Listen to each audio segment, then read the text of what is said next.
Welcome to the Intimate Partner Violence video series. This week's video is on trauma bonding.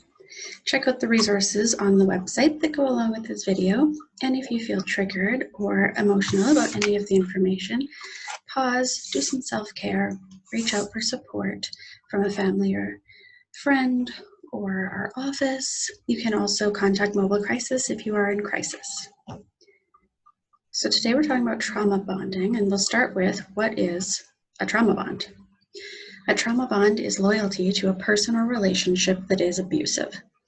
Trauma bonds are formed when an abuser alternates between being kind, affectionate, and safe, and being cruel, cold, and abusive.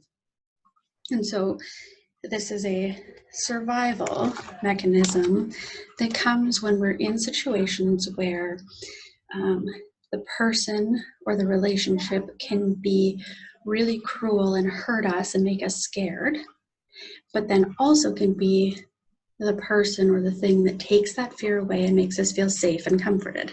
And so it's kind of about bonding to the abuser or bonding to the relationship so that you can get through the bad stuff and survive it, not be overwhelmed, and get to the good, safe stuff. So how would you know if you were in a trauma bond? There's several signs to kind of look for. The first is over-identifying with the abuser. So this is things like, we have everything in common.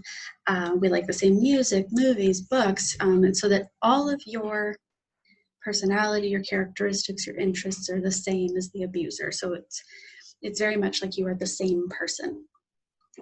The next one is feeling indebted to the abuser. So maybe the abuser helped you through a really rough time, or they've paid for housing while you've stayed at home with the children, and so you feel like you owe them something. You owe them staying in the relationship, even if it's not always good. The next is feeling that he or she needs you.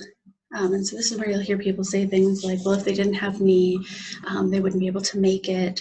They have nobody if they don't have me. Like feeling like they really, really need you to survive. If you're explaining almost everything away, so when bad or abusive things do happen, you're making excuses for it, or you're coming up with reasons why that happened and why it's okay and why it won't happen next time. But for everything, all the time. Protecting the abuser. So not telling people what's going on in your relationship. Maybe, people have seen the abuser talk down at you, or, they're not really happy with how you're acting around the abuser, and you don't tell people, you make excuses, you try and make it look like it's not as bad as it is. Allow the abuse to continue to please the abuser. And so this is, we're not asserting boundaries, we're staying in the relationship, we're trying not to make the abuser angry even though they're treating us badly. And this is,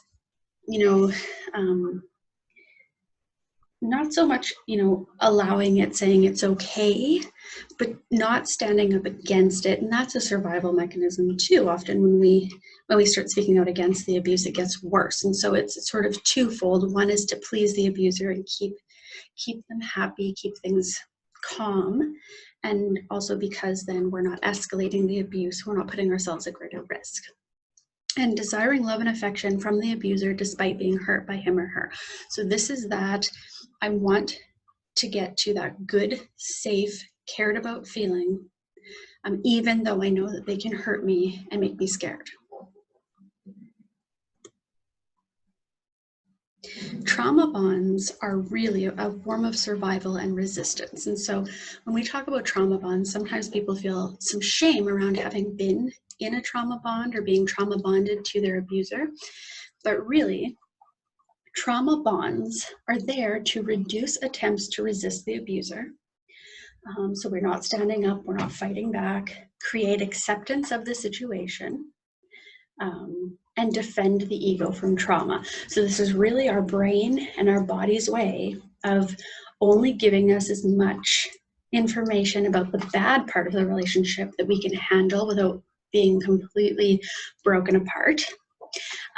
It helps us to accept that this is where we're at right now, and not fight back. And so it helps keep things from escalating and keep us as safe as we can be.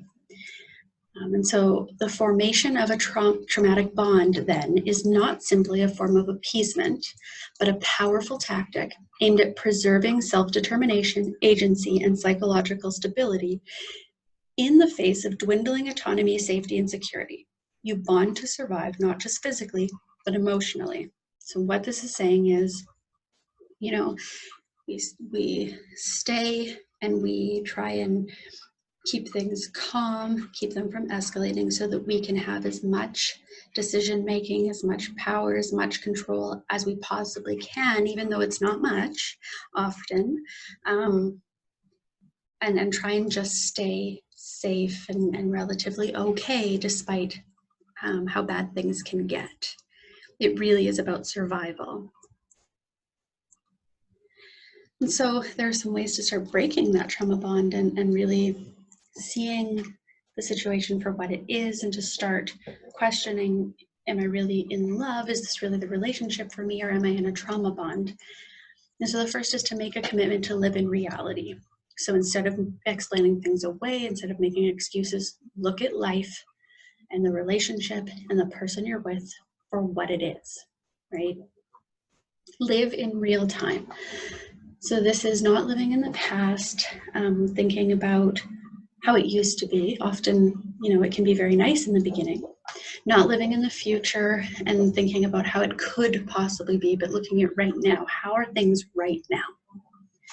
Live one decision at a time and one day at a time. Sometimes, when you're thinking about next steps or changing the dynamics or changing the relationship, planning what the next 5 years is going to look like feels too big. Planning what the next week is going to look like can feel too big, but planning what today looks like, that's more doable. Make decisions that only support your self-care.